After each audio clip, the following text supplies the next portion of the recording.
Kochani, był mistrzem Polski w rugby. Dzisiaj zamiast walczyć na boisku, pomaga dzieciakom, pomaga wielu ludziom, pomaga między innymi seniorom, pomaga osobom przewlekle chorym. Stworzył fundację, zamienił się w watermana, czyli człowieka wody. A dlaczego? I przekonuje jako waterman, że warto zadbać o zdrowie, na przykład pijąc szklaneczkę wody, którą ja również piję, uwielbiam. Adama, o już zdradziłem cię, Adaś, więc Adama poznałem nie tak dawno, dosłownie chyba 2-3 dni temu. Przed audycją, przed nagrywaniem pogadaliśmy sobie chyba prawie pół godziny. Bardzo czuję, że jesteśmy bardzo kompatybilni, bo Adam akurat, jego też konikiem jest woda i to, co robi, jeżeli chodzi o temat wody, to jest bardzo kompatybilne z tym, co ja wiem, co stosuję i tak dalej, i tak dalej. I teraz pytanie właśnie, Adam Gołąb, panie Adamie, dzień dobry, witam cię, Adaś. Dzień dobry, witam Ciebie i wszystkich słuchaczy. Cześć.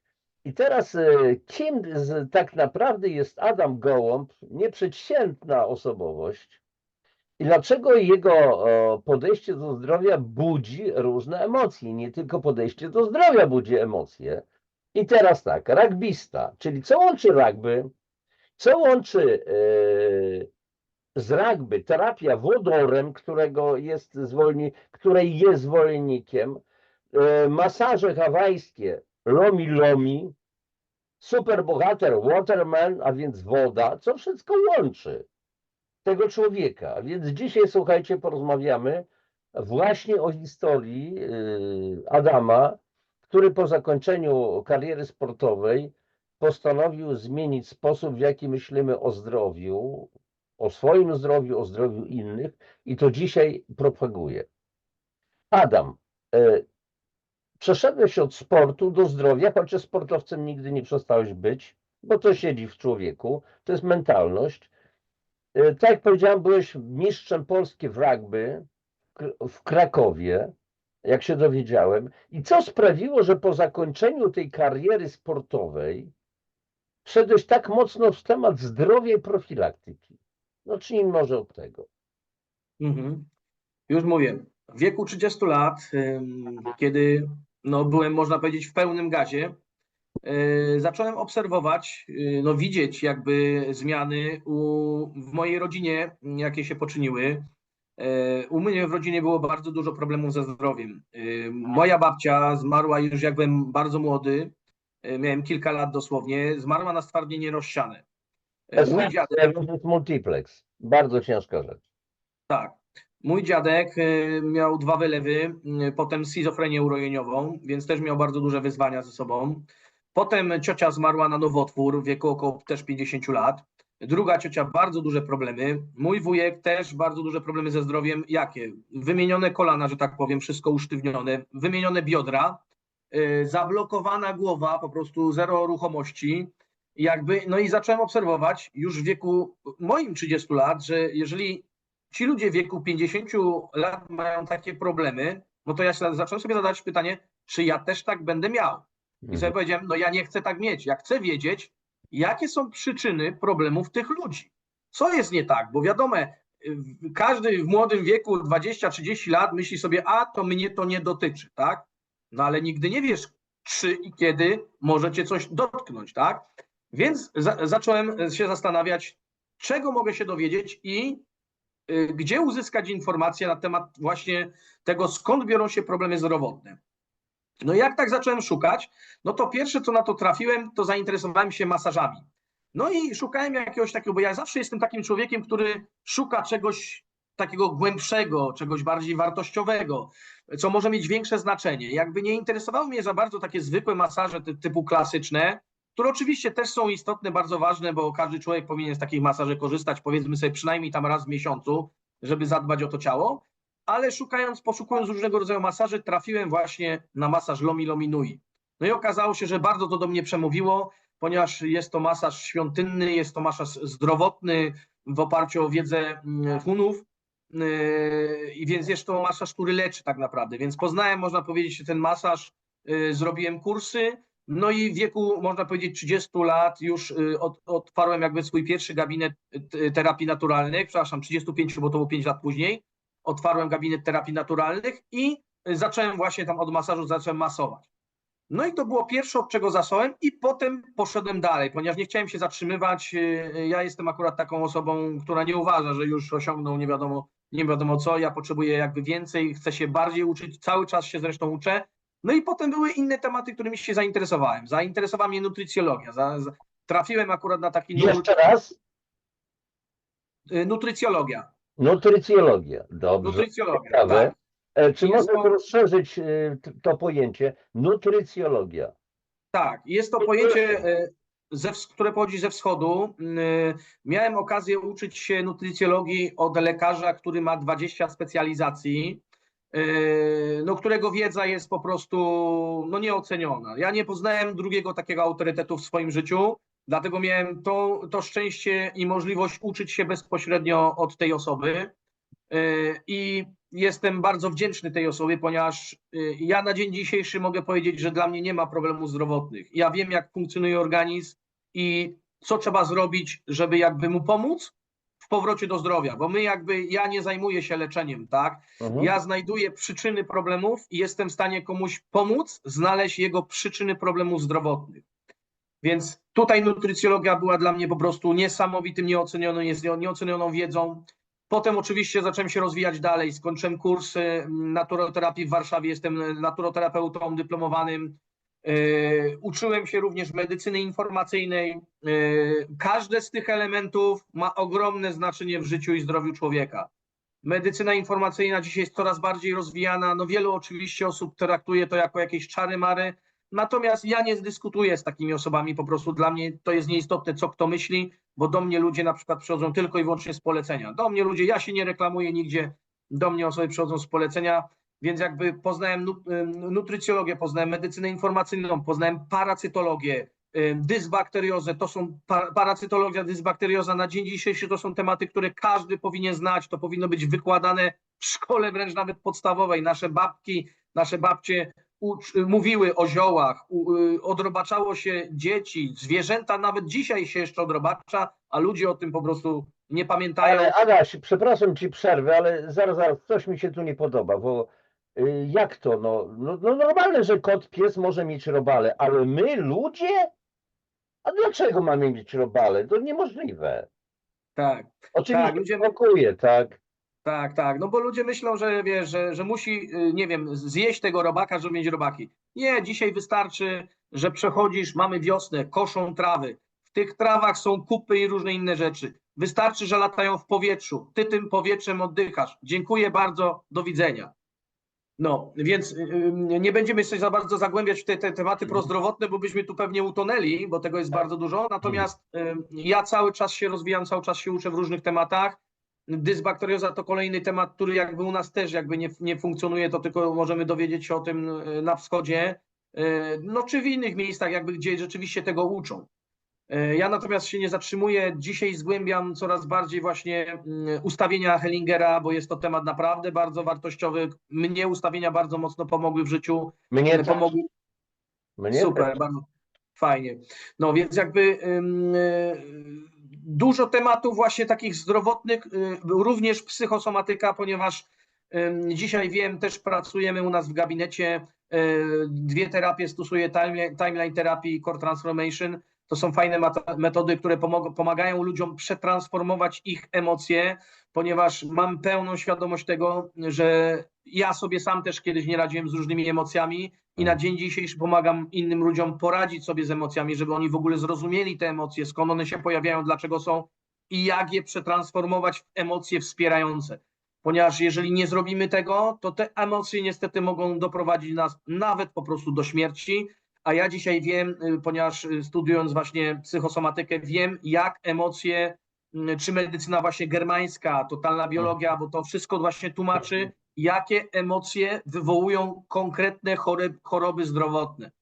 Więc jakby ja dzisiaj wiedząc to, jeżeli do nas ludzie przychodzą do gabinetu, zaczynamy właśnie od psychosomatyki, żeby zobaczyć, czy właśnie na poziomie emocji nie ma nierozwiązanych konfliktów, które potrzebują rozwiązania, które potrzebują właśnie zrozumienia, przeramowania emocji i po prostu to jest pierwszy etap, od którego człowiek powinien zacząć. Potem jest właśnie temat wody i temat wody, o którym się zajmuję właśnie od, no już będzie 11 lat, pisałem pracę dyplomową na temat wody.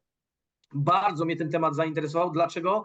Ponieważ jako sportowiec, no wiadomo, piłem dużo wody. Wydawało mi się, piłem taką wodę na M, która wydawało mi się jest najlepszą wodą na rynku, bo miała dużo magnezu, dużo wapnia. No Wydawało i ci się.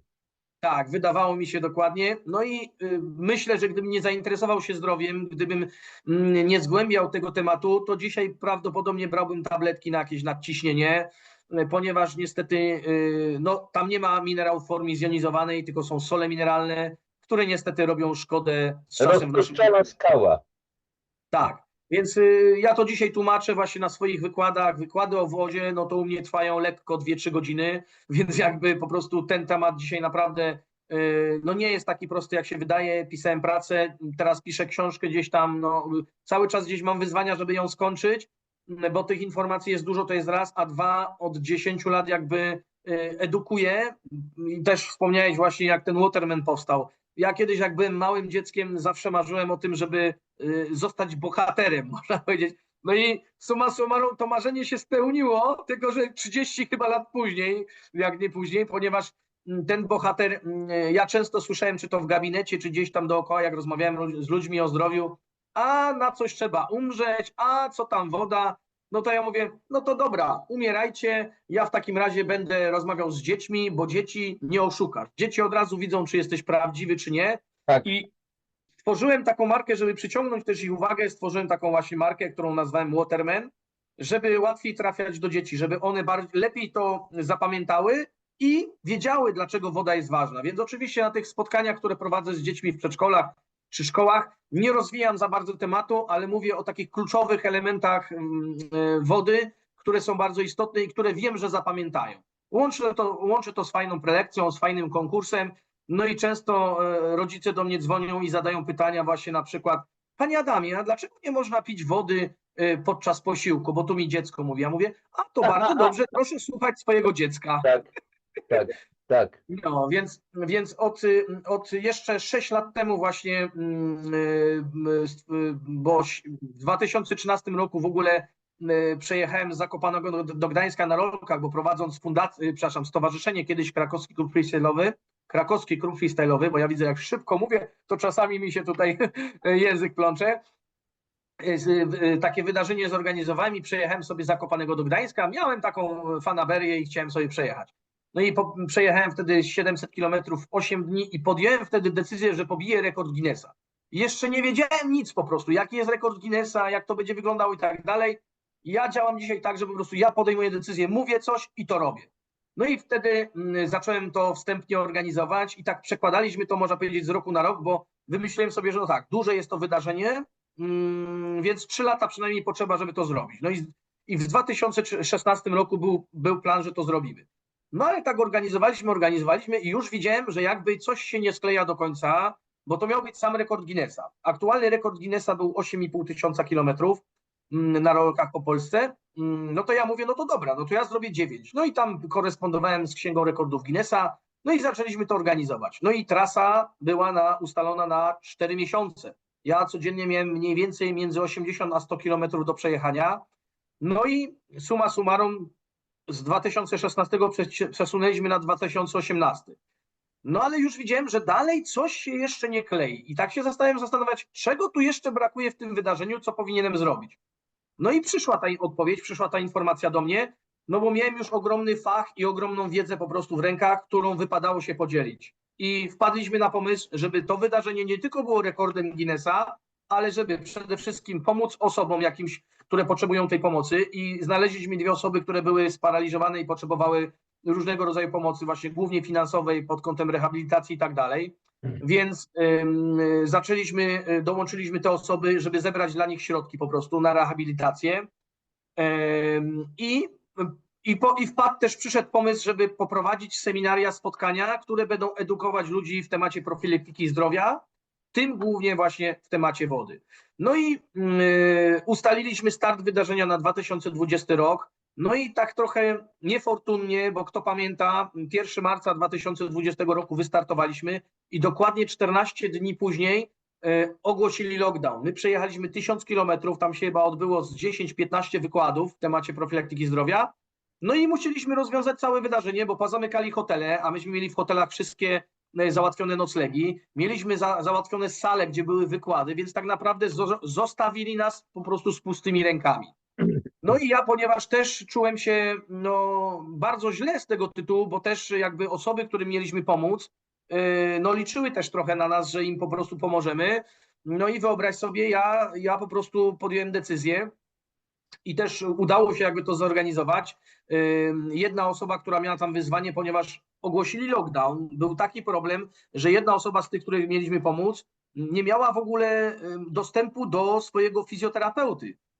No i można powiedzieć, ja na kilka miesięcy zamieniłem się takiego fizjoterapeutę, ja pojechałem do niej, ktoś mi zapewnił w ogóle nocleg, jedna pani prowadziła taką agroturystykę i powiedziała, że nieodpłatnie wynajmie mi po prostu to miejsce tam, żebym ja tam mógł być i dojeżdżać po prostu do niej, bo no wiadomo, u niej nie było możliwości mieszkaniowych, ale niedaleko, tam parę kilometrów dosłownie, ja tam dojeżdżałem do niej na rolkach, parę kilometrów i po prostu robiłem z nią taką rehabilitację na tyle, co ja umiałem, bo ja nie jestem żadnym rehabilitantem, ale na tyle, co gdzieś tam potrafiłem jakby zrobić, żeby jej pomóc, żeby ona była w ciągu Czułeś, tak. Tak, dokładnie. Robiłem to, co czułem jakby i przez jakiś tam czas mogłem jej po prostu pomóc, zanim po prostu z powrotem do niej tam trafił człowiek, mógł do niej po prostu jeździć, no bo jak wiedzą wszyscy, praktycznie przemieszczanie się czy przebywanie nawet ze sobą było przez pewien okres czasu w ogóle zakazane.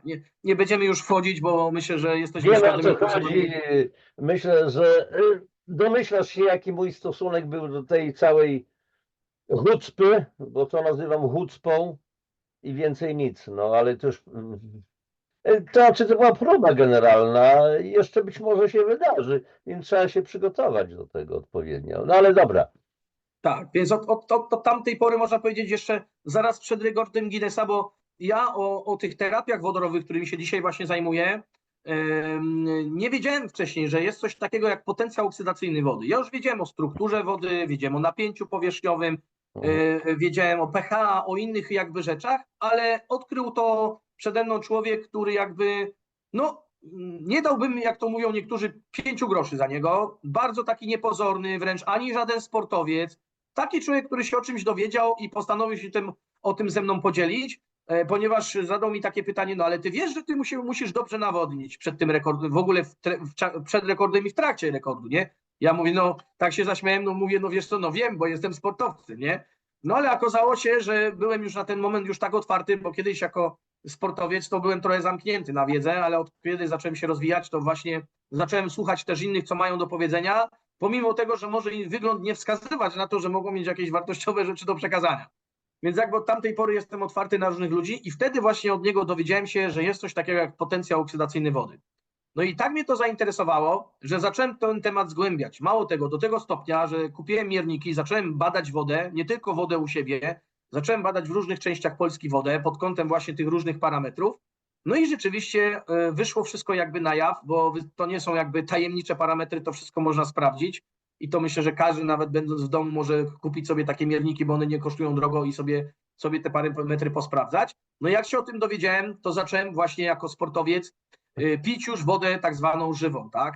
No i co się okazało? Okazało się, że ja trenując codziennie, ja mniej więcej 3 treningi miałem dziennie, więc u mnie to był sport zawodowy, to u mnie nie było, że ktoś tam, nie wiem, idę sobie na siłownię raz w tygodniu czy raz na 2 dni, tylko u mnie rzeczywiście było bardzo dużo tego treningu i ja spałem po 12 godzin. I mnie nie szło się jakby zregenerować, organizm potrzebował dużo czasu na regenerację. I od kiedy zacząłem pić wodę właśnie taką żywą, taką wodę wodorową, to okazało się, że ja po prostu wróciłem, oczywiście w ciągu kilku miesięcy, bo to trochę trwało, wróciłem do spania takiego po 8 godzin. I mnie jakby już nie potrzebowało tyle czasu na tą regenerację. I co się jeszcze okazało? Okazało się po prostu, że ja o wiele lepsze sny mam, lepiej się wysypiam, lepiej przyswajają się substancje odżywcze. Mało tego, przyswajalność wody zwiększyła się po prostu niesamowicie. Ja miałem, będąc sportowcem, jak zbadałem sobie przed tym nawadnianiem moje nawodnienie, miałem nawodnienie na poziomie 54%. 54%. I ja dzisiaj uczę sportowców, bo większość sportowców jeszcze o tym nie ma zielonego pojęcia. I w ciągu miesiąca moje nawodnienie, oczywiście stosując odpowiedni program tego nawadniania, wzrosło moje nawodnienie o 6% do 60%. I potem zacząłem się zastanawiać, o ile jeszcze w stanie jestem zwiększyć swoje nawodnienie. I tak w ciągu 3,5 do 4 miesiąca moje nawodnienie wzrosło do 70%. Do 70%. Ja mam dzisiaj klientów, ja mam dzisiaj znajomych sportowców, którym dzisiaj to tłumaczę, mistrzów Polski, tak, którym tłumaczę właśnie, co zrobić, żeby zwiększyć swoje nawodnienie, bo oczywiście nawodnienie jest odpowiedzialne za nasze efekty sportowe, tak, gdzie Oczywiście. sportowcy o tym właśnie nie wiedzą i edukuję, mówię o tym. Mało tego, dzisiaj doszło do tego, że 3 lata temu zacząłem tworzyć rozwiązania właśnie swoje, żeby dzisiaj zapewnić ludziom właśnie doskonałą jakość wody. Mam swoje już drugie urządzenie, w tym momencie mam 2 urządzenia, które jakby polecam innym ludziom, w które mogą się wyposażyć, bo są to urządzenia zarówno dla zdrowia, które służą zdrowiu, jak również urządzenia, które służą sportowcom, żeby oni szybciej mogli się właśnie regenerować i mieć jeszcze lepsze efekty dzięki tylko właśnie odpowiednio piciu odpowiedniej wody. Adaś, wejdę Ci teraz słowo, Ty się teraz nawodnij, ja też się nawodnię. Słuchajcie, Adam wspomniał o takim zjawisku, jakim jest oksydacja. Oksydacja, czyli po prostu utlenianie, spalanie. Jest tlen, następuje spalanie, korozja inaczej, bo w sensie takim technicznym, no jeżeli metal koroduje, żelazo, stal koroduje, tak? Podobnie się dzieje w organizmie. Mamy tak zwane wolne rodniki. Odkrywcę wolnych rodników kiedyś, przed wielu laty, wyśmiano oczywiście, naukowca wyśmiano, że jest idiotą, że niczego takiego nie ma. Dopiero po iluś tam latach okazało się, że te wolne rodniki są, czyli po prostu cząsteczki, które po prostu powodują utlenianie, niszczenie naszych komórek, bo okazuje się, że wolne rodniki w ciągu doby atakują każdą naszą komórkę około 10 000 razy, po to, żeby wyrwać ze struktur atomów naszych komórek brakujący im elektron, brakujący. I po to są antyoksydanty, a więc są oksydanty wolne rodniki i antyoksydanty. To tak rozszerzam troszeczkę, bo akurat no, nie wytrzymam, tak?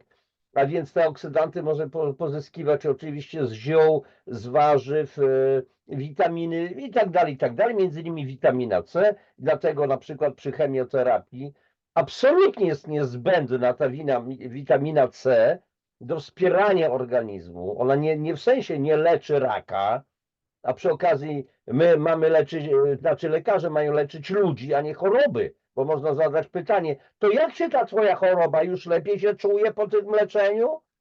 Rozumiecie, o co chodzi, te niuansiki. I teraz, i tutaj Adaś wspomniał o potencjale antyoksydacyjnym, albo oksydacyjnym, albo antyoksydacyjnym wody. A więc jakie właściwości powinna mieć woda i jaka woda, żeby być tym silnym antyoksydantem. Słuchajcie, ja się trochę wymądrzam.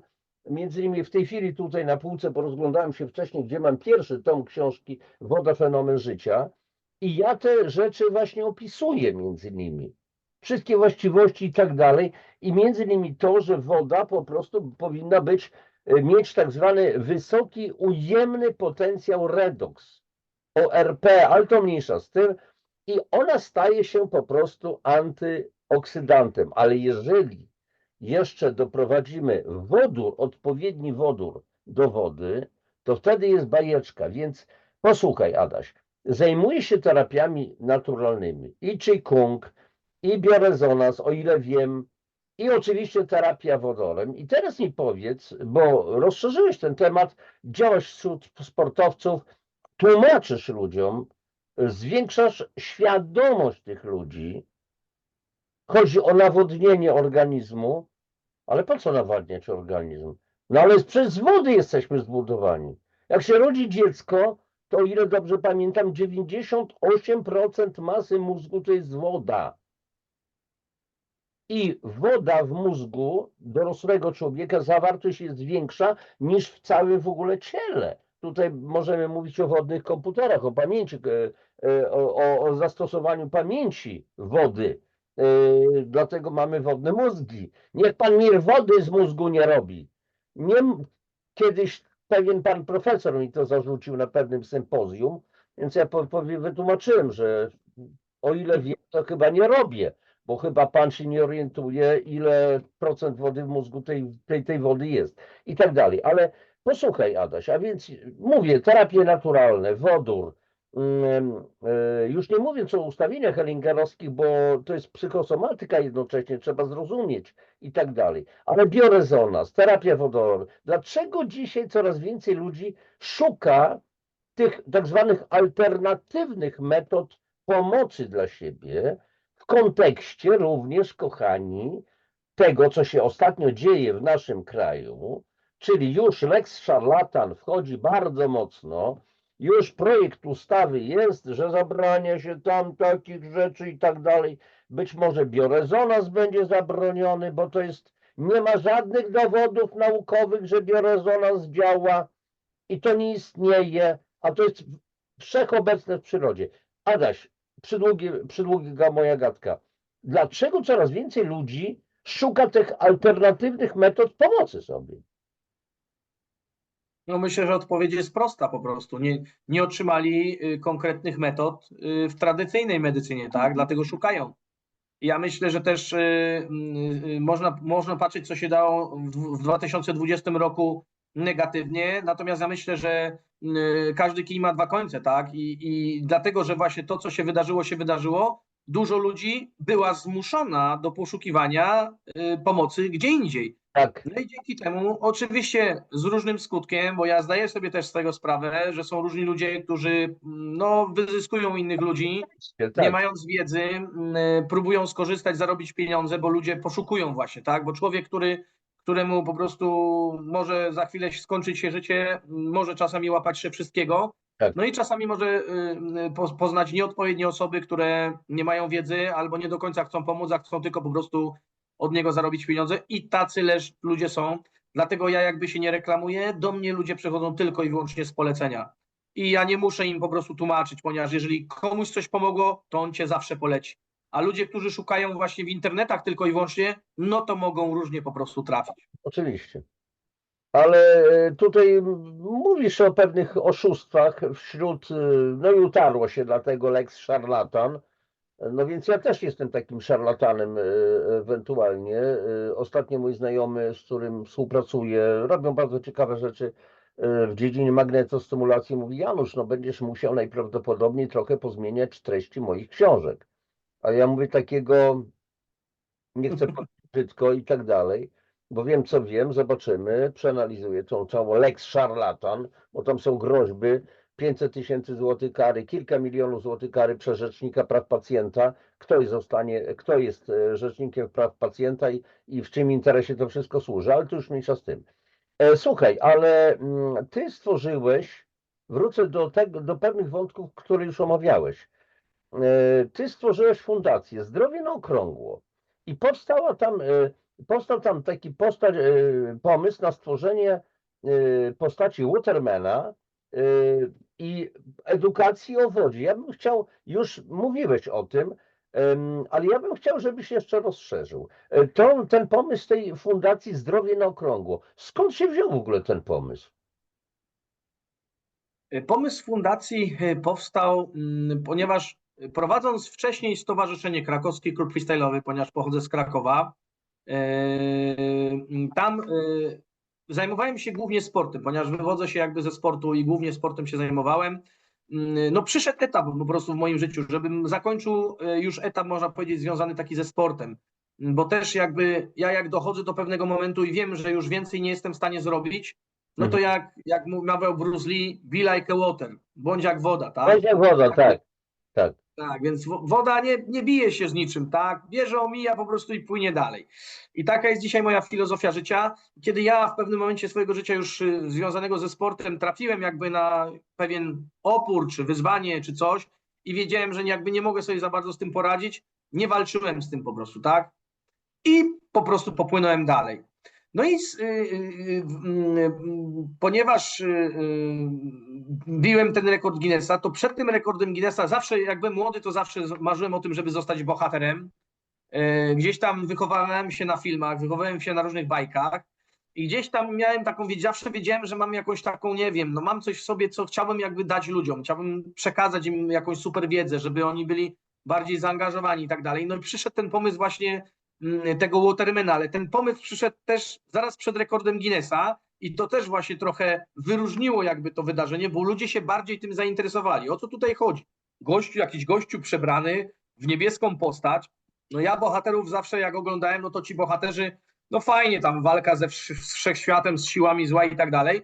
Natomiast ci bohaterzy nie wnosili nic wartościowego do życia. Ja tak się zastanawiam, co jako ten bohater mógłbym wnieść wartościowego do życia ludzi. Mhm. No i tak właśnie przyszło.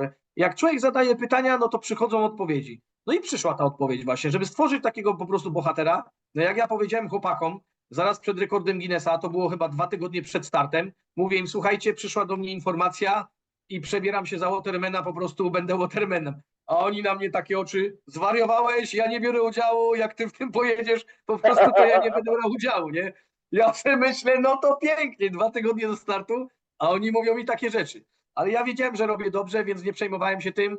Zrobiłem swoje, oni wzięli udział, więc fajnie, nie odłączyli się, więc bardzo fajnie, miałem super ekipę, która jakby, bo zespół był 6-osobowy, który pomagał mi całe to wydarzenie jakby ogarniać pod każdym kątem. No i tak się zaczęło, tak? Najpierw zaczęło się od edukacji, potem stworzyłem tego bohatera, którego właśnie celem już od 6 lat jest właśnie edukacja ludzi. Nie tylko jak woda jest ważna, bo to wiadomo, to dużo jest wiedzy w tym temacie, ale jaka woda właśnie powinna być. A ponieważ do nas, do gabinetu właśnie ludzie przychodzili po rozwiązania, to informowaliśmy ich, co powinni zrobić.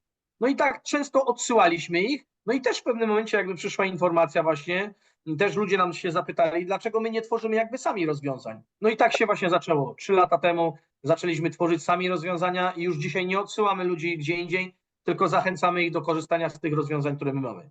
Właśnie, chwyćmy byka za rogi, bo ja od razu tutaj mówię wielokrotnie, promuję nie tylko wiedzę, ale promuję również urządzenia wszelkie, które mogą służyć zdrowiu. Nie mam tutaj akurat pod ręką mojego Mima, gdzieś mi się zapodział, nieważne.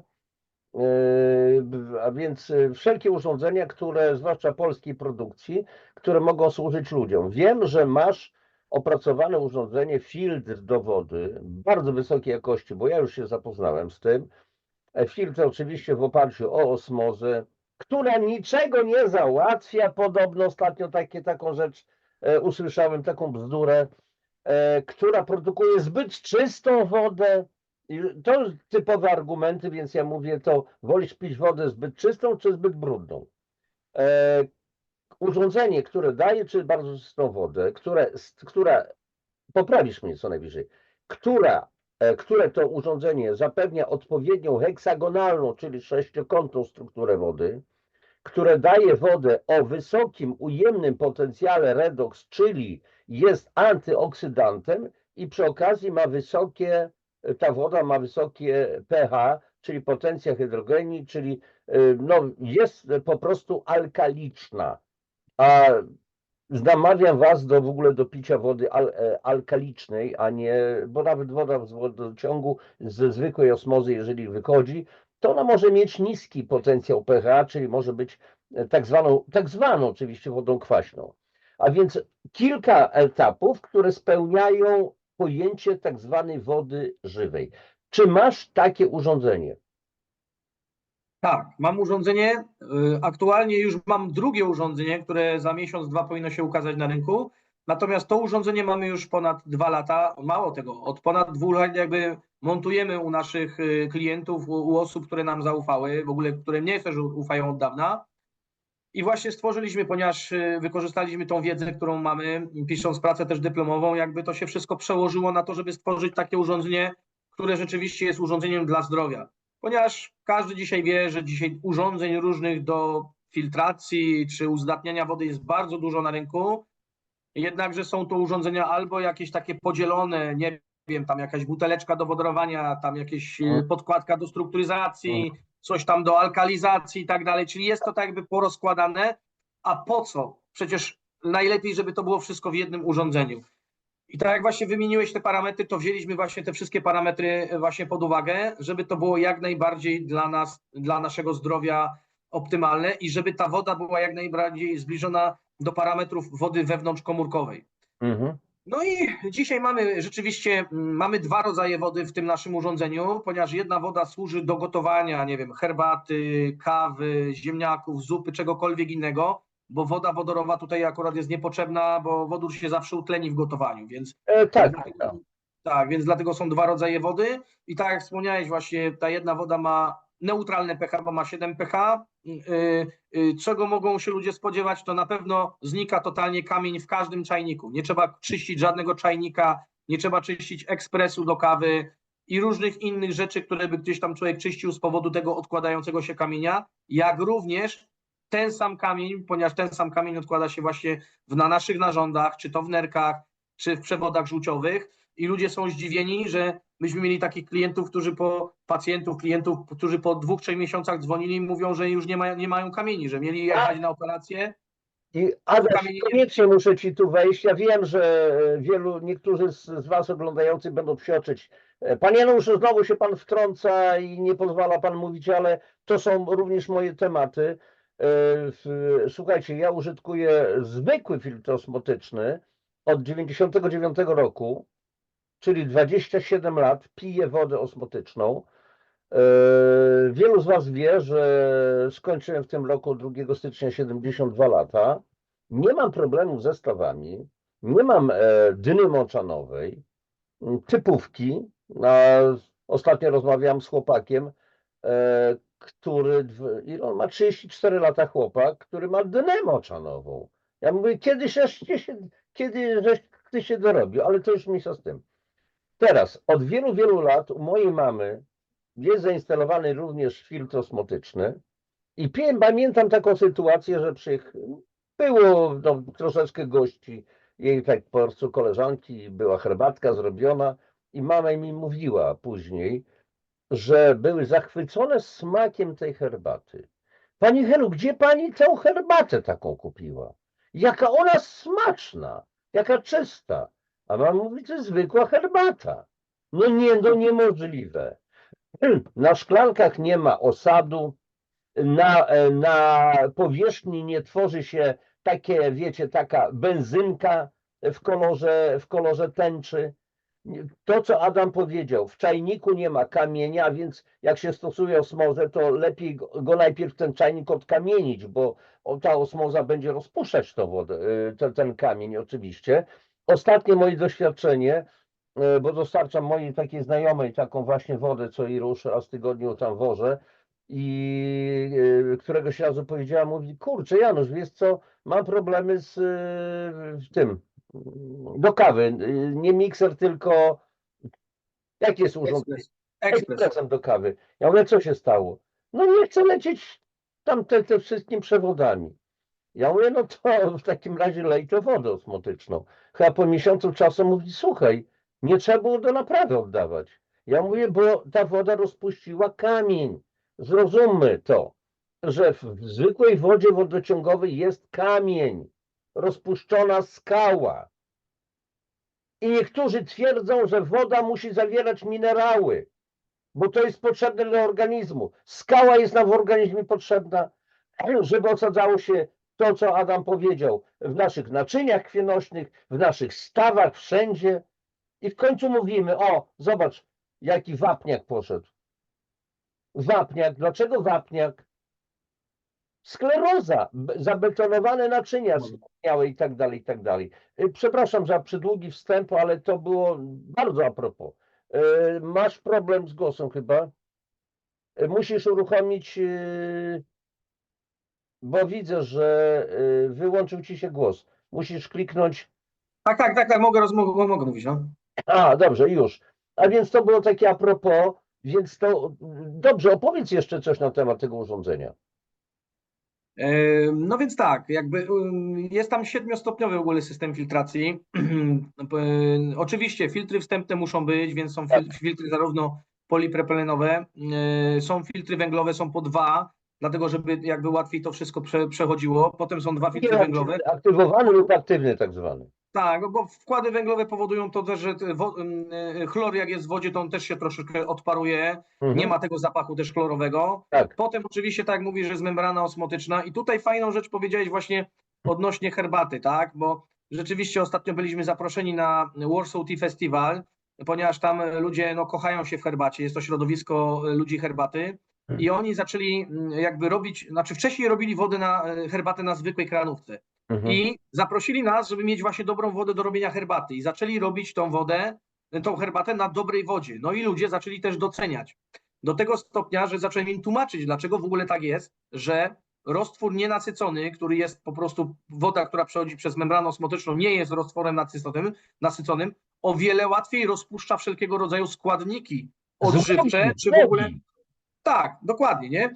I jak zaczęli stosować, no to wszyscy są dzisiaj zadowoleni, bo mogli poczęstować ludzi właśnie tą herbatą, ale przyszła jedna osoba, która organizuje też festiwal herbaty w innej lokalizacji i mówi tak, wie pan co, no mnie to nie pasuje ta woda, ja wodę jednak tą bardziej schemizowaną, bo tutaj teraz proporcje mi nie pasują po prostu i ta woda całkiem inaczej hamuje. Ja się złapałem za głowę, co ona do mnie mówi, po prostu nie rozumie, że teraz nie musisz dawać więcej herbaty, żeby poczuć lepszy smak. Wystarczy właśnie, że ta woda jest odpowiednio oczyszczona i już z automatu, zresztą zrobiłem taki fajny eksperyment, bo postawiłem do naszego urządzenia, dodajemy takie 2 piękne kielichy kryształowe, żeby ludzie spożywali wodę z wdzięcznością, z miłością. Tak. Stworzyłem takie, tak, to jest nasz pomysł, nikt tego nie ma. I do tych kielichów nalaliśmy wodę. Nalaliśmy jedną wodę z łazienki, taką z kranu i drugą tą naszą wodę. I nasypaliśmy po prostu po tyle samo herbaty. Nie mieszając, nie gotując, nic z tym nie robiąc. Po godzinie, po pół godziny, po 2 godzinach było widać, co się po prostu stało. Ta woda, która była po prostu z wodociągu, tam się ta herbata praktycznie nie rozpuszczała. A tutaj, gdzie była ta woda oczyszczona, ta herbata zaczęła gdzieś tam opadać, już zaczęła się zabarwiać po prostu, więc od razu było widać po prostu efekt herbaty. Więc ludzie to bardzo już doceniają. No i co? No i dlatego właśnie też w urządzeniu jest membrana, która ma 0,02 mikrona, praktycznie zatrzymuje wszystkie te zanieczyszczenia, które ludzie jeszcze niektórzy nazywają potrzebnymi minerałami. Tak, dokładnie. O, widzę właśnie, że masz zdjęcie. Dokładnie, no. I powiem ci, że dzisiaj ludzie często mówią, że no minerały w wodzie są potrzebne. No to ja im biorę uchwałę ministra zdrowia, tutaj mam na drugim biurku, uchwałę ministra zdrowia z 2017 roku, gdzie ostatni raz były podnoszone normy jakości wody, Tak. gdzie mamy rtęć oficjalnie, aluminium, ołów, ponad 20 substancji rakotwórczych. I ja pytam się, to są te substancje, te minerały, które są nam potrzebne? A oni tak patrzą na mnie, ja mówię, no chyba nie. Nie, więc jakby dzięki temu właśnie, bo to jest jedyny sposób, żeby dzisiaj właśnie zatrzymać tą całą chemię. I to, co wcześniej też wspomniałeś, jakby, że ludzie mówią, że to jest woda wyjałowiona i tak dalej. To jest wierutna bzdura, nieprawda, bo wystarczy To są bzdury totalne, kochani. No, ja zajmuję się tym już prawie 30 lat. Studiowaniem wody, że tak powiem, właściwości tego wszystkiego. Naczytałem się masę artykułów naukowych.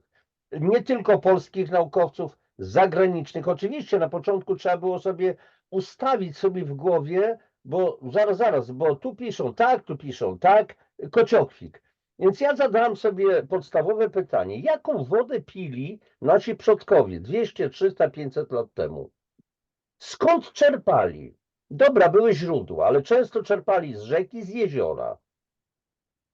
I ta woda to była woda opadowa, deszczówka, czyściutka, w której jeszcze się nic nie zdążyło rozpuścić. Oczywiście ona mogła mieć jakieś pierwotniaki i tak dalej, ale ewentualnie organizm sobie z tym poradził, kwas solny w żołądku i tak dalej. Ale to była woda czysta, w której się nic nie zdążyło rozpuścić. A dzisiaj mamy, kochani, XXI wiek. Mamy przemysł, który wydala gazy. To wszystko opada, które wsiąka na kilkadziesiąt metrów w głąb i dalej. Nic nie pomogą żadne studia oligoceńskie.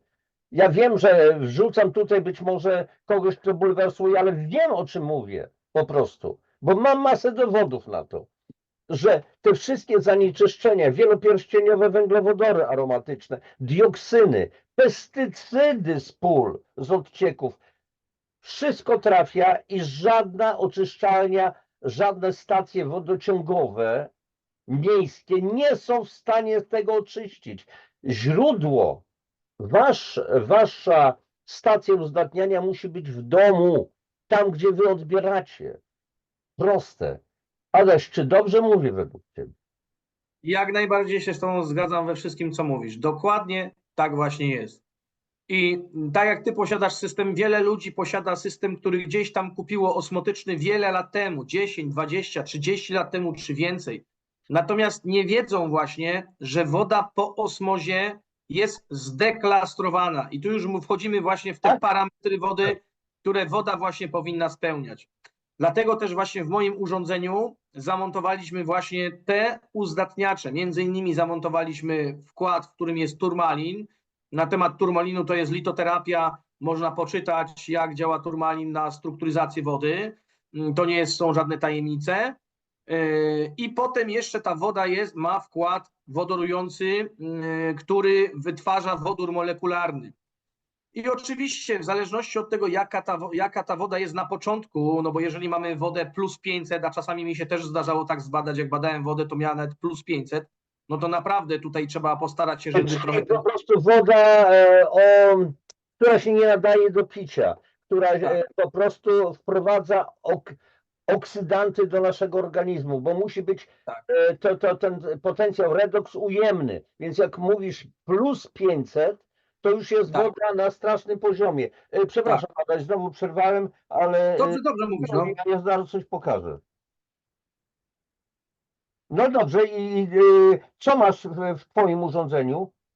Tak, no i zamontowaliśmy wkład właśnie, który ujemnie jonizuje tą wodę, właśnie wytrąca tam wodór molekularny, tak? Oczywiście to chwilę trwa, natomiast woda potrafi mieć, no z mojego urządzenia nawet potrafi w niektórych miejscach dojść do prawie minus 1000 i to gdzieś tam nawet pokazywałem zdjęcia u Mhm. mnie na Facebooku. Oczywiście, no jak popatrzymy sobie na te źródła takie na całym świecie, tak? Nie wiem, Wilcabamba, Peru, Abchazja, Kunzachód, tak?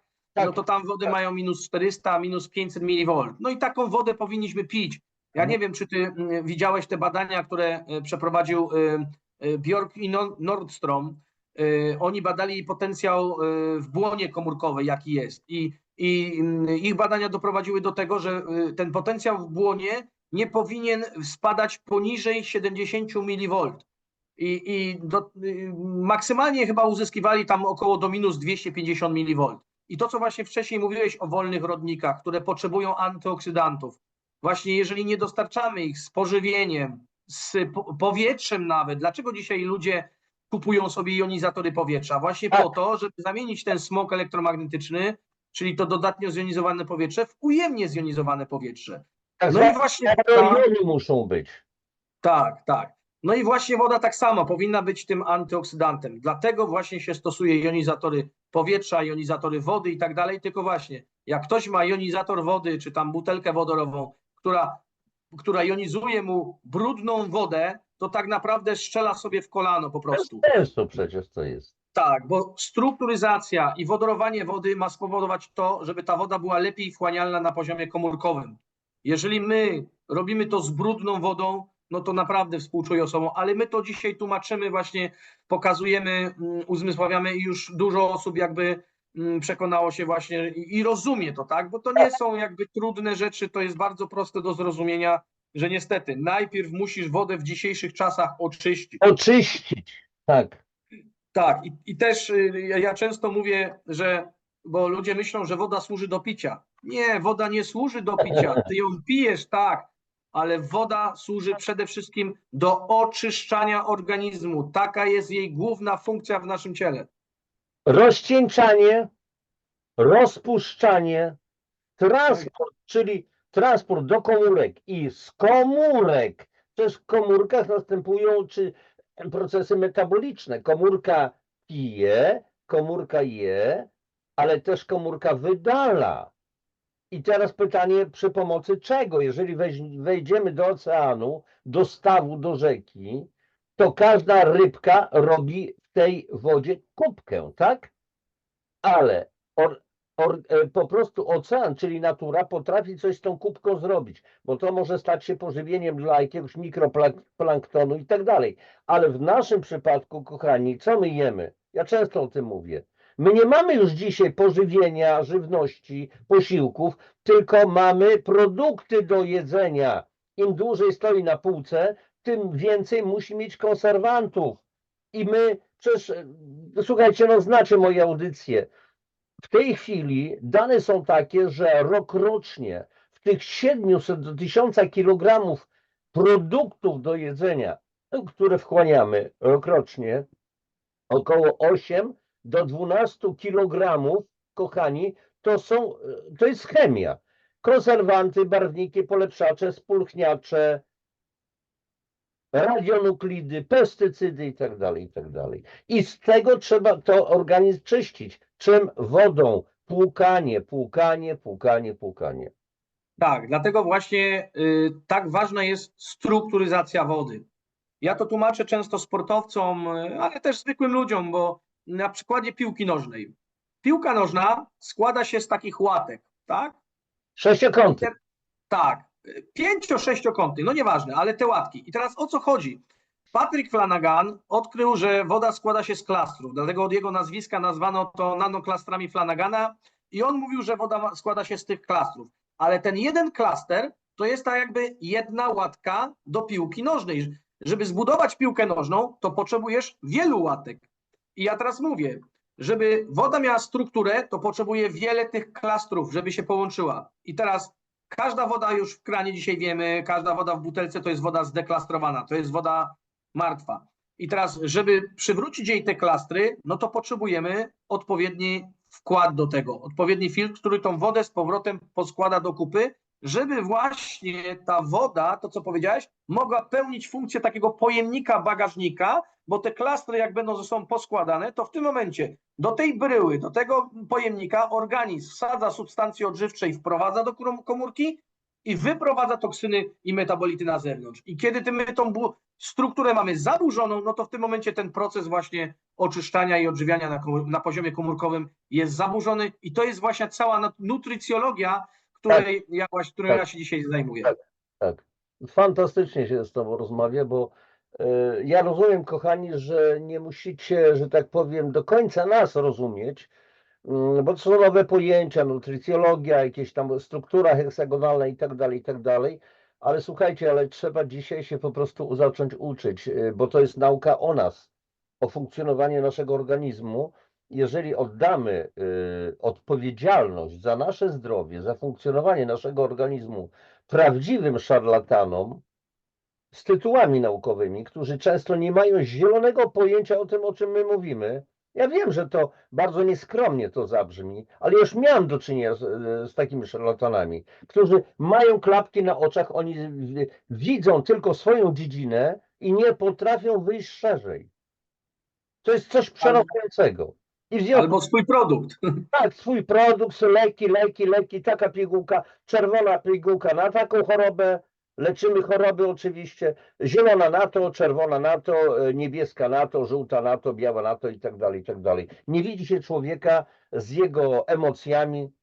Wcześniej wspominałeś na początku naszej rozmowy nie nazwałeś tego, ale w gruncie rzeczy to wybrzmiało, o tak zwanej somatyzacji stanów emocjonalnych. Bo jeżeli emocje nas trzepią, to uderzają w ciało. Przepraszam za drastyczny przykład, ale do tego się sprowadza. Słuchajcie, wiele lat temu studiowałem, bywałem na wykładach pani doktor nauk medycznych, pani Brygidy Adamek z Akademii Medycznej, Śląskiej Akademii Medycznej, która też miała pewne problemy u siebie na uczelni, bo była nietypową wykładowczynią, nietypowym lekarzem.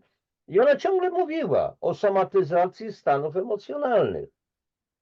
Emocje nas gniotą, emocje nas zakwaszają, bo produkują kortyzol.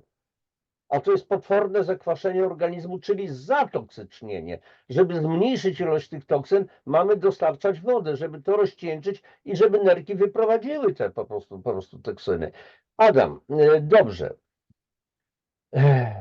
Pomówmy krótko troszeczkę o naszym tym zdrowiu właśnie, bo zaczęliśmy somatyzacja stanów emocjonalnych, czyli psychę, zdrowie, energia, codzienność.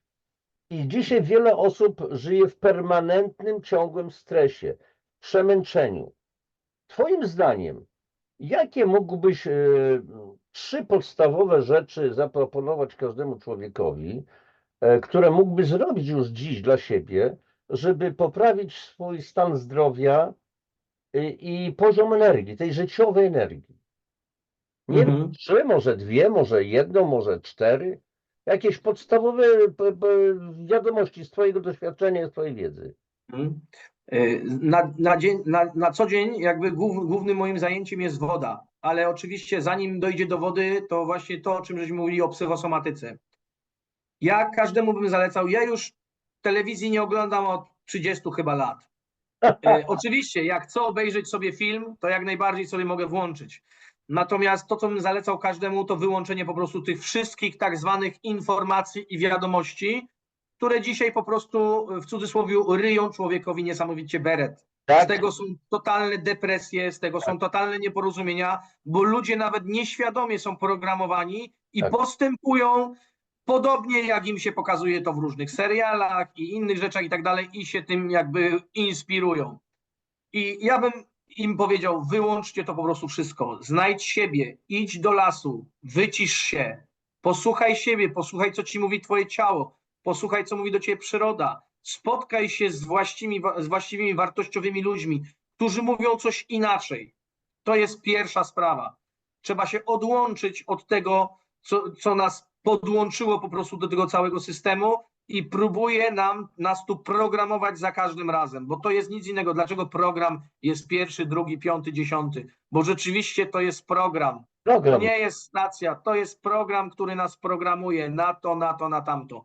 I dopóki my tego nie wyłączymy, to po prostu jesteśmy cały czas programowani. Trzeba odciąć po prostu totalnie się od tych informacji z telewizora i zacząć żyć swoim życiem, zobaczyć, jaki wszechświat jest piękny, nie słuchać po prostu tego, co mówią w telewizji, co nam pokazują, wojny, nie wojny i tak dalej, te wszystkie konflikty. Wyjść, posłuchać siebie, zobaczyć, jaki świat jest piękny, zainteresować się przyrodą, iść do tej przyrody, tak, iść do lasu, powdychać świeżego powietrza właśnie, poćwiczyć przede wszystkim, zająć się sobą, tak.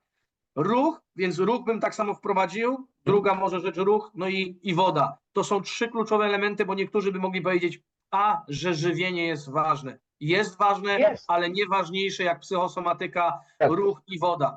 Ja powiem tak, kilka razy robiłem sobie nie głodówkę, robiłem post, bo nie powinno się mówić o tym głodówka, post. Najczęściej robiłem posty kilkudniowe, 6-dniowe. W pełnym gazie, trenując, nie jedząc nic, pijąc tylko żywą wodę. Raz mam na swoim koncie, zrobiłem sobie post 43-dniowy, jest na Facebooku, strona założyłem, 43 dni tylko na wodzie, więc można sobie wejść na tą stronę i popatrzeć. Udostępniłem tam wszystkie filmiki, każdego dnia nakręcałem jeden filmik, jak się czuję, jak to wszystko przebiegało. Mało tego, robiłem to podczas zdawania egzaminu na naturoterapię w Warszawie, więc jeszcze dojeżdżałem też 100 km, bo mam 100 km do Warszawy i jakby codziennie tylko żywa woda. Piłem dużo żywej wody i 43 dni byłem bez jedzenia, bez żadnego jedzenia. Na początku, jak to decydowałem się, żeby to zrobić, no to myślałem, że zrobię to na jakiejś tam suplementacji, bo nie chciałem jeść posiłków. Ale tydzień przed tym dosłownie przyszła mi informacja, żeby zrobić to kompletnie bez niczego i zrobiłem to. Tak, 43 dni po prostu, powiem ci, no to było niesamowite przeżycie. No, oczywiście ja od razu powiem, nie zachęcam do tego ludzi, bo to trzeba robić pod opieką. To nie można sobie podejść do tego tak, że tak powiem, od kopa, do tego trzeba się przygotować. Ja znam ludzi, ponieważ na kursie naturoterapii poznałem wiele osób, które też zajmują się w jakimś stopniu zdrowiem i rozmawiając z nimi, oni mówili mi, że byli w stanie tylko zrobić 3 tygodnie, czyli 21 dni.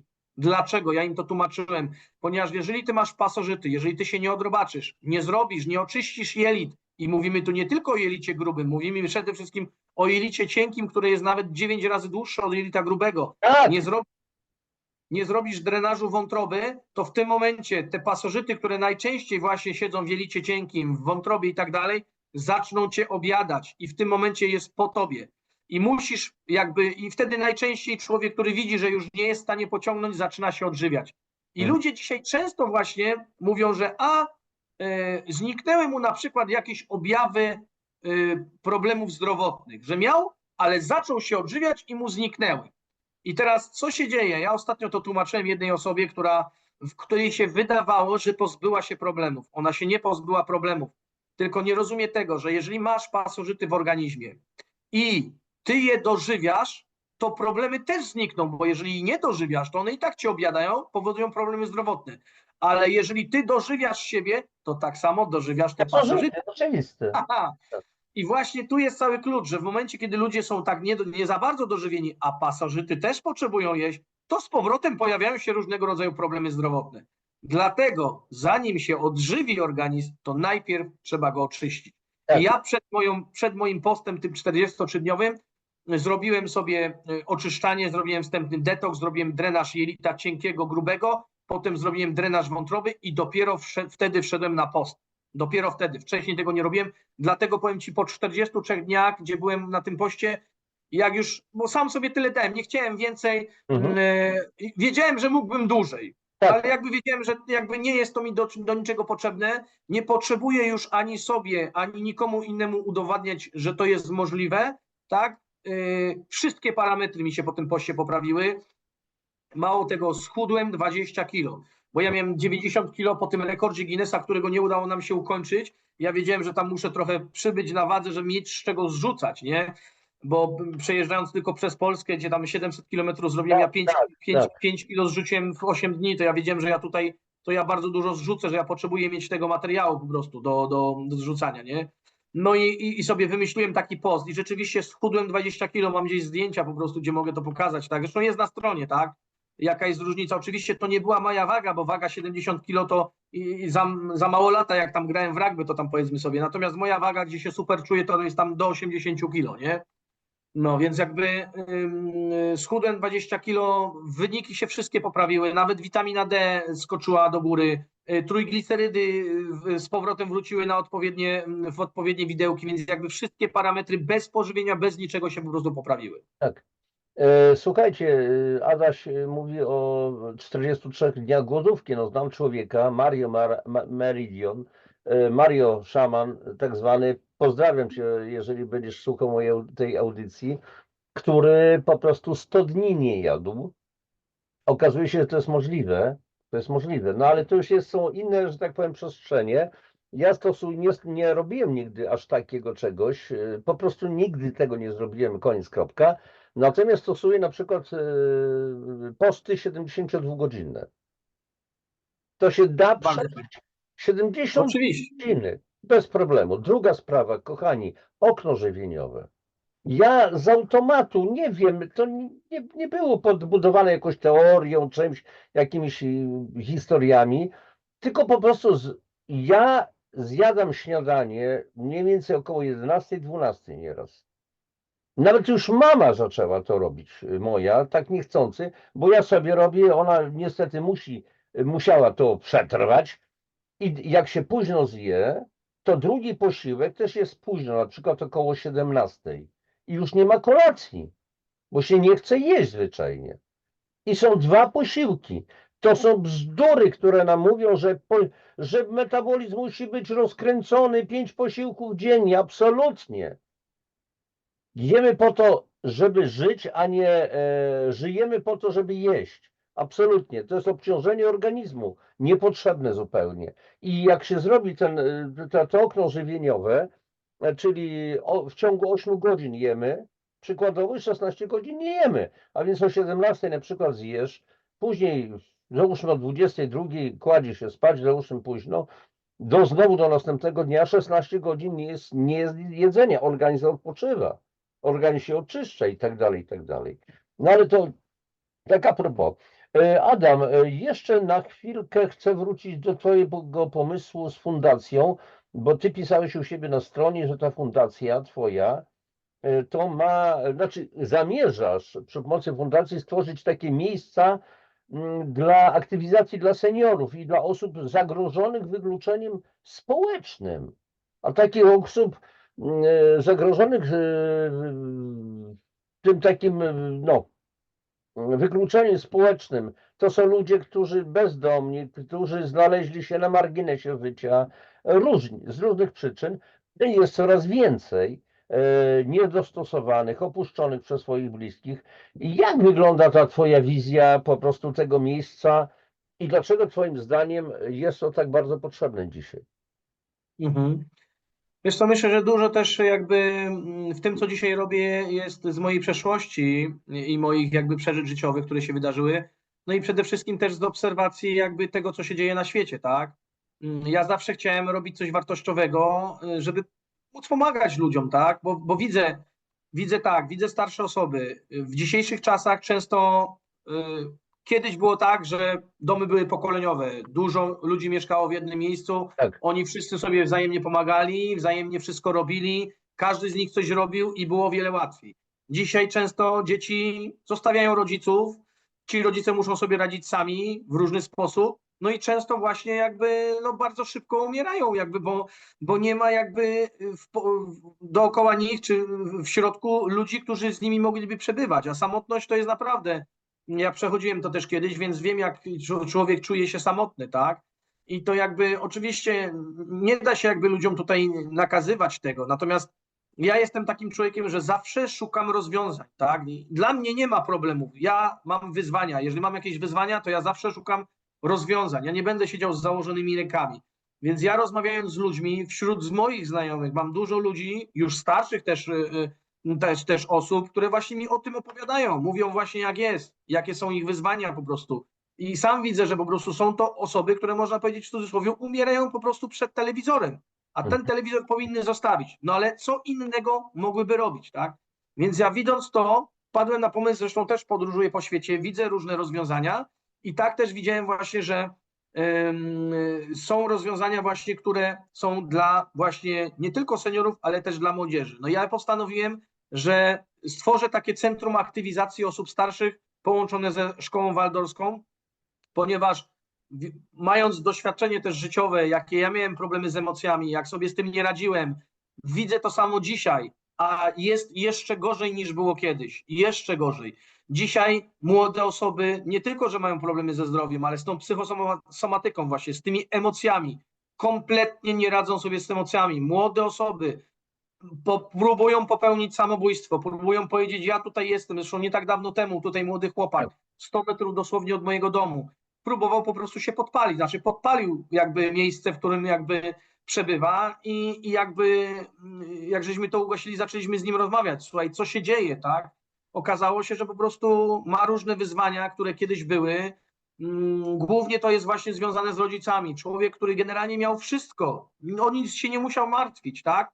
Ale nie było rodziców, nie było przepracowania emocji, nie było rozmowy. I ja dzisiaj widzę tą młodzież, a chłopak 30 lat, ja miałem podobną sytuację do niego, poczułem się jak ten człowiek. I ja dzisiaj wiem, czego potrzebują ci ludzie, że oni potrzebują rozmowy przede wszystkim, tak?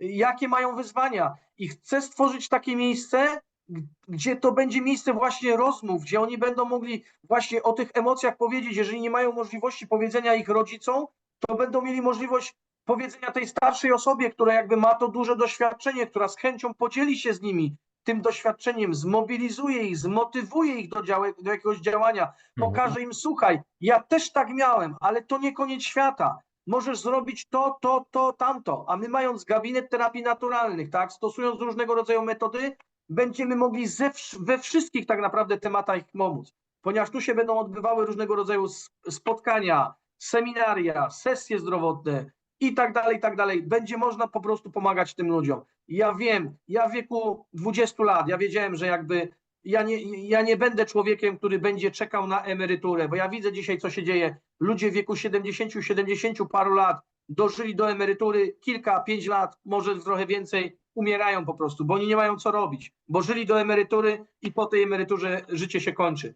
To jest nieprawda. Ja wiem, ja na dzień dzisiejszy, ja wiedziałem to 20 lat temu, że ja będę pracował do śmierci. Mówiłeś o mnie, no tak jak mówiłem na początku, 72 latka skończone i ja jeszcze mam ciągle za mało czasu, doba i za krótka, żebym ogarnął to wszystko, co mam do zrobienia. W sensie realu, bo gospodarstwo jest, bo jest ogród, bo i tak dalej, bo nagrywanie audycji, bo mam swoje projekty, które w tej chwili realizuję. Chcę bardzo szeroko wyjść z pewnymi projektami takimi, powiedzmy, prozdrowotnymi i tak dalej, ale muszę to opracować bardzo dokładnie, więc po prostu naprawdę doby jest za mało, tak prawdę mówiąc. A ludzie zastanawiają się, co oni mogliby zrobić. Można byłoby zrobić coś dla kogoś i w ten sposób coś dla siebie. Mhm. Właśnie, słuchaj, bardzo fajną rzecz powiedziałeś i coś mi przypomniałeś, ponieważ ja za kilkanaście dni, bo dokładnie 6 czerwca jest konferencja. Jeżeli to na Twoje nagranie pojawi się przed tą konferencją, jeżeli ją udostępnisz i znajdą się ludzie, którzy na dzień dzisiejszy mają jakieś wyzwania, nie radzą sobie z życiem, nie wiedzą, w którą stronę iść po prostu, borykają się z różnymi problemami, to ja zapraszam. Mam jeszcze kilka biletów, które dla Twoich widzów. Tak, przepraszam, Adaś, bo będziemy na tej samej konferencji w Siedlcach. Super, no to W super, czerwcu się spotkamy w realu. to Więc super. Adam ma jeszcze bilety na tą, przepraszam, na tą konferencję, a ja również, ale zrobię specjalną audycję taką na temat tej konferencji, na temat tych biletów, bo jeżeli coś, w ogóle kochani, w opisie tej audycji znajdzie się link czy kontakt z Adamem, więc jeżeli ktoś będzie chciał te bilety, na przykład od Adasia, uczestniczyć w Siedlcach, być może będzie miał możliwość, to po prostu zakupi bilety ewentualnie od Adasia, nie pamiętam ile one w granicach, chyba nie więcej niż 200 zł, zdaje się. Znaczy one są po 150 zł, natomiast ja powiedziałem sobie, bo ja lubię dawać też jakby coś wartościowego.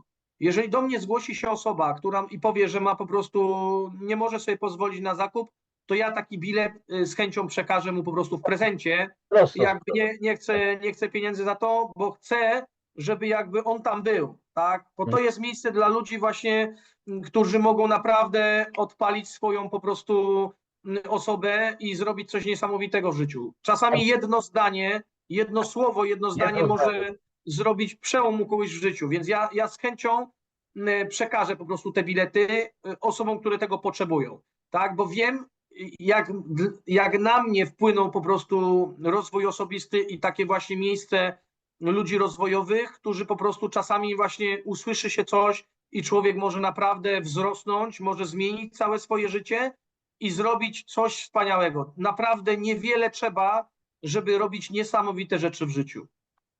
Doskonale. To się widzimy w takim razie. Słuchaj, Adasiu, bo Super. już mamy ponad godzinkę, więc będziemy pomalutku kończyć. Słuchajcie, Adam, tak jak mówiłem, mistrz Polski w rugby, społecznik, bez szumnych oczywiście jakichś takich słów i tak dalej. Człowiek z piękną duszą, który pracuje, zajmuje się zdrowiem, profilaktyką. Nie jest lekarzem, nie leczy, tak samo jak ja. Nie jestem lekarzem, ja nie leczę. Ja jedynie mówię, jak ludzie mogą wspomagać swój organizm. I to w gruncie rzeczy, o czym mówił Adam, wszystkie te tematy są bardzo kompatybilne z tym, co ja robię, bo to są wszystko tematy, i woda, i pokarm, i suplementacja, i ta psychosomatyka, no, jesteśmy pewną całością. A więc no, słuchajcie, zobaczcie, to nasze zdrowie nie zaczyna się w gabinecie lekarskim. Ja nieraz powtarzam, mam wielki szacunek dla wielu lekarzy, dla wielu ludzi medycyny, ale mam też dla wielu lekarzy i ludzi medycyny nawet odrobinę szacunku. Żebyśmy się dobrze zrozumieli. Są lekarze i lekarze, są szewcy i szewcy, są fryzjerzy i fryzjerzy, wiecie o co chodzi. Jedni bardzo głęboko siedzą w systemach korupcji, o których się głośno nie mówi, i są ludzie, którzy są niszczeni przez system medyczny chociażby. Ale mówiąc o zdrowiu, a więc zdrowie nie zaczyna się w gabinecie lekarskim, zaczyna się od codziennych naszych wyborów, od wzrostu świadomości i odpowiedzialności za siebie. Bo ja ciągle powtarzam na swoich wykładach, audycjach, twoje zdrowie jest twoim zdrowiem i nikt za ciebie niczego nie załatwi. Nawet jeżeli lekarz przepisuje lek, tą mityczną pigułkę i tak dalej, to ty musisz ją łyknąć. 3 razy dziennie, 2 razy dziennie, o określonej porze, po jedzeniu, przed jedzeniem, to ty musisz tego dopilnować. Nikt nie odbierze nam odpowiedzialności za nasze zdrowie. I czasami to zdrowie zaczyna się od szklanki czystej wody. Adaś, zepnij to jeszcze taką klamrą wszystko to, co żeśmy dzisiaj, o czym dzisiaj żeśmy mówili. Myślę, że powiedzieliśmy bardzo dużo. Jak miałbym spinać, to powiedziałbym jedno. Zdrowie i twoje życie jest w twoich rękach. Jeżeli chcesz czegokolwiek, żeby się wydarzyło w twoim życiu, bo nic się nie wydarza. Wszystko jest jakimś planem. Nawet jak nie masz tego planu, to też jest plan. Jeżeli chcesz jakiejkolwiek zmiany w Tak. życiu, w zdrowiu, w czymkolwiek innym, to ty jesteś odpowiedzialny za to wszystko. Nie inni, nie on, nie ona, nie lekarz, nie prawnik, nie ktokolwiek inny, tylko ty. Jeżeli chcesz zrobić cokolwiek ze swoim własnym życiem, to ty jesteś tylko i wyłącznie od tego za to odpowiedzialny. Także weź odpowiedzialność w swoje ręce i zacznij tworzyć życie na własnych warunkach i według swoich własnych marzeń. Tak jest, czyli też to często powtarzam, niepodjęcie decyzji to też jest podjęcie decyzji, tylko że w drugą stronę. Kochani, bardzo Wam dziękuję za to, że żeście nas wysłuchali. Oczywiście dziękuję Adamowi, Adam Gołąb, za tą rozmowę, bo to są rozmowy, nie wywiady, gdzie zadaję tylko pytanie, bo niektórzy po prostu uważają, że czasami ja przeszkadzam, wtrącam się za dużo i tak dalej, ale my rozmawiamy, my dzielimy się różnego rodzaju przemyśleniami. Bardzo dziękuję w takim razie, Adaś, jeszcze raz za tą bardzo taką emocjonalną rozmowę. Rozmawialiśmy pół godziny wcześniej przed tym nagraniem, więc zdołaliśmy sobie troszeczkę poznać się bliżej. Dziękuję Wam wszystkim, którzy nas oglądacie. Oczywiście proszę Was o lajki, o subskrypcje i tak dalej, ale o dzielenie się linkiem do tej audycji ze znajomymi, z bliskimi, bo może komuś to pomoże. Tak jak powiedział Adam, czasami jedno zdanie, kilka słów, to mogą być bardzo ważne rzeczy. No i cóż, do zobaczenia. Myślę, że to nie ostatnia nasza audycja z Adamem, że przyjdą następne. W opisie audycji oczywiście będą podane dane do kontaktu z Adamem. Jeżeli coś Was będzie interesowało, to się po prostu kontaktujcie. Wszystkiego dobrego Wam życzę. Adaś, Tobie i bliskim również wszelkiego dobra. Papatki. Wszelkiego dobra, trzymajcie się, cześć.